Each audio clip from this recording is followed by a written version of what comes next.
Now, with Christmas almost here and a new year just around the corner, time to take a look back at some of the best moments on South today. We've met people who've inspired us, we've enjoyed great events that brought us together, and then there are those films that just stay with us. Yes, like this next one, because I've picked some of my favourites, and I began with possibly the most popular film, which had hundreds of thousands of you watching it again online.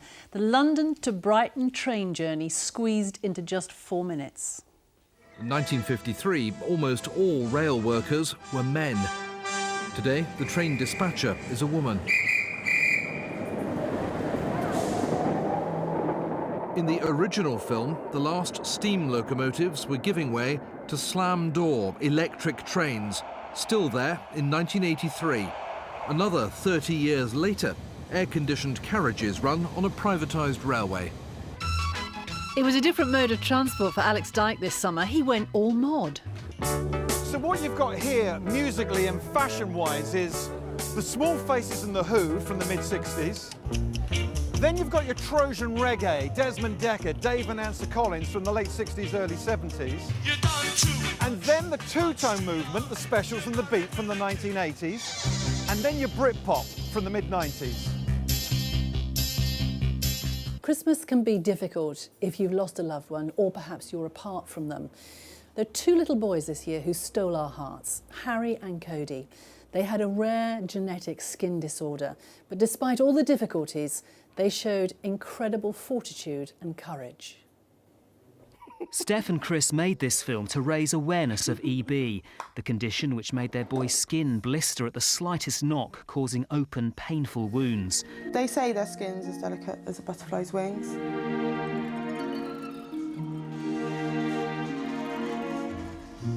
It's lovely. It makes something so horrible so beautiful. You know, maybe if we judged a little bit less about what people look like and look beyond that, that would just be amazing if that could be their legacy. There have been so many stories of courage, including that of Lance Corporal James Ashworth, who gave his life to save others. On the VC, it says, "For valour," and that's how the nation will remember Corporal Ashworth. His family remember just James. He's got the best smile anyone could ever have. He always smiled, and in his hugs. He's just amazing. I just love him so much. Sorry.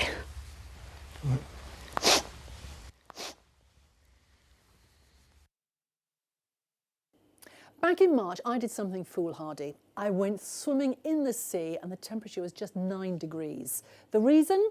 I joined endurance swimmer Anna Wardley, who was attempting to swim around 5 islands, finishing up with the Isle of Wight. She's a tough cookie. Come on, are you coming or what? Now, I hate cold water. I don't even turn the taps cold in a shower. With a bit of gentle encouragement, actually, I think Anna's pushing me, I was eventually in. It's like going in a bridge. Probably about 12 degrees. And in September, Anna completed her swim around the island in a staggering 26 hours, 33 minutes and 28 seconds. VW campervan, riverboat and biplane. Various modes of transport that I used this summer when I left the studio, went on the road, crisscrossing the south, meeting wonderful people for Sally's journey. This is Oliver. This is Albert.